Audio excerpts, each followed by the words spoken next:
Do-it-yourself kits enable users to build their own peristaltic pumps for microfluidics.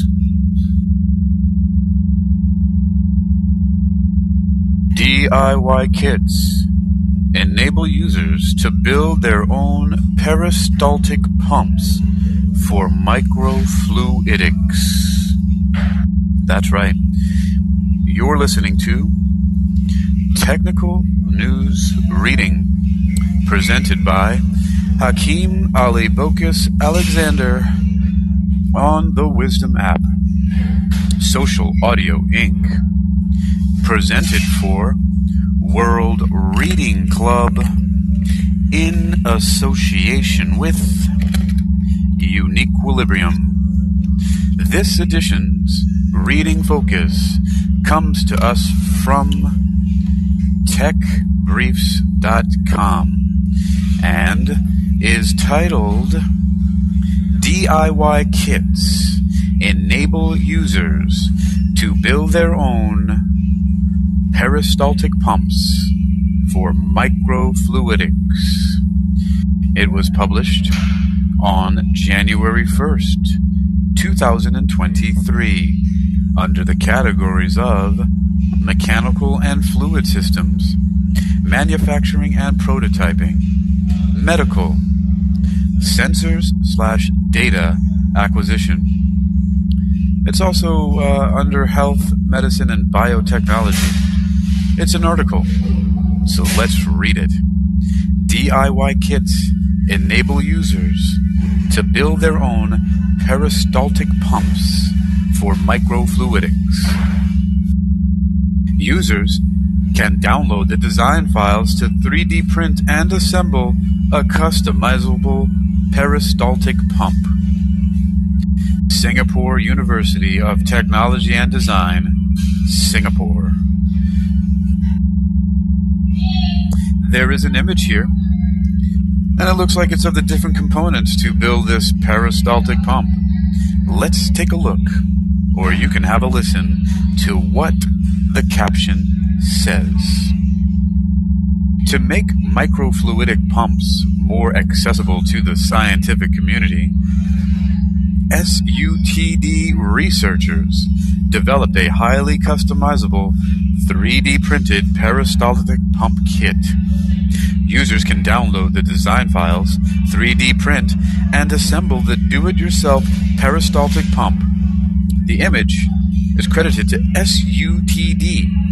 Now, SUTD is not to be mistaken for sexually undesirably transmitted disease. No, it is the Singapore University of Technology and Design. Tech Briefs continues.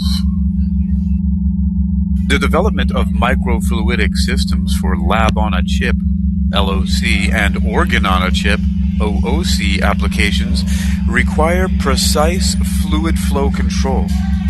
Typically, on-chip flows are controlled by integrating a microfluidic chip with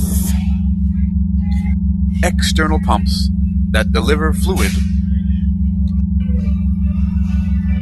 Well, yes, typically, on-chip flows are controlled by integrating a microfluidic chip with external pumps that deliver fluid flow at the microscale, typically on the order of microliters per minute, through the microchannels. To this end, commercially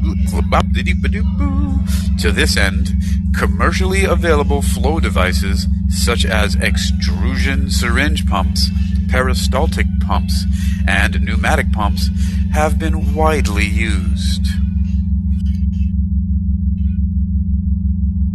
Yes, they have been widely used.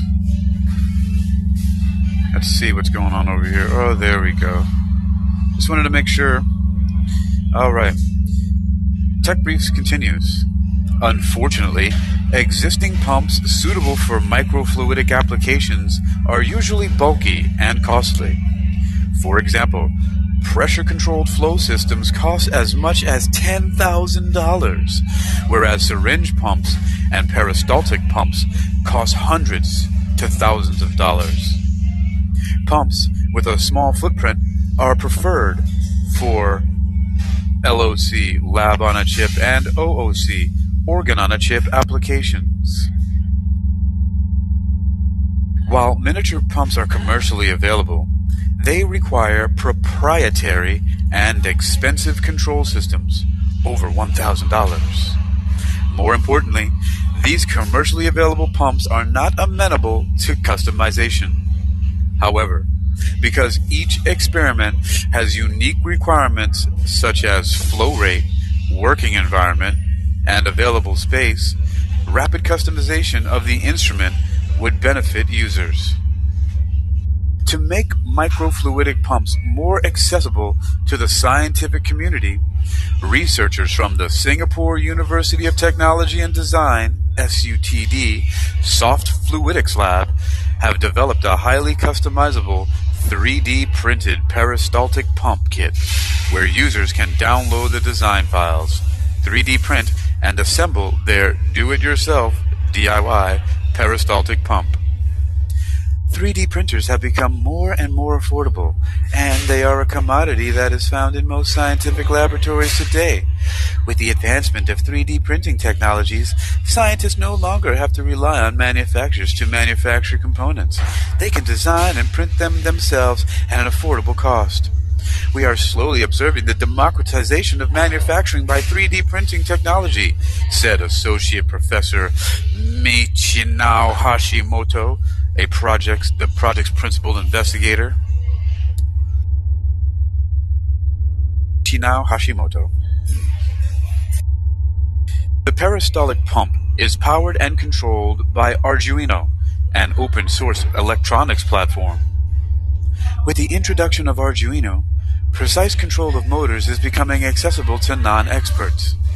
These open-source electronic platforms are empowering scientists with little background in electronics and programming to build complex scientific instrumentations, explained lead author Terry Ching, a joint graduate student with SUTD and National University of Singapore, NUS. By combining 3D printed parts with open-source electronic prototyping platforms, the team built a peristaltic pump comparable to commercially available options at a fraction of the cost, an estimated $50 per pump. The assembled pumps offered a wide range of flow rate for microfluidic users, about 200 to 723.3 microliters per minute. That's a lot. The pump also has a small footprint of around 20 by 50 by 28 millimeters, which can be placed in a cell incubator. Notably, the pump is designed in the form of a kit, allowing end users to customize the setup according to their preference. We believe that a kit has the intrinsic ability to evoke the culture of hacking and tinkering. Hopefully, this can in turn inspire the scientific community to develop more open-source scientific infrastructure, said Hashimoto. For more information, contact Warren C. Reuter. That's it gives his email here, warrenr@pitt.edu. Yes, you've been listening to Technical News Reading, presented by Hakeem Alibokis Alexander on Wisdom. Social Audio Inc., presented for World Reading Club in association with UniquilibriuM. This edition's reading focus has come to us from techbriefs.com and is titled DIY Kits Enable Users to Build Their Own Peristaltic Pumps for Microfluidics. It was published on January 1st, 2023. And you can read it for yourself on techbriefs.com. That's techbriefs.com. And a note here, everyone. I'm going to come back in just a few minutes and I'm going to do a talk about Williams Steve and one other person on here who's been sending messages to us here on Wisdom asking us if we want to claim our winnings. I'll be right back with that very special Wisdom talk about a couple of our Wisdomers here One of them is William Steve, who's in the room right now. You guys should take a look at his account. Williams Steve at Williams45. Right now he's got 8 followers and he's following 76 of us. I'm going to get right back to that in just a moment. This is going to be fun.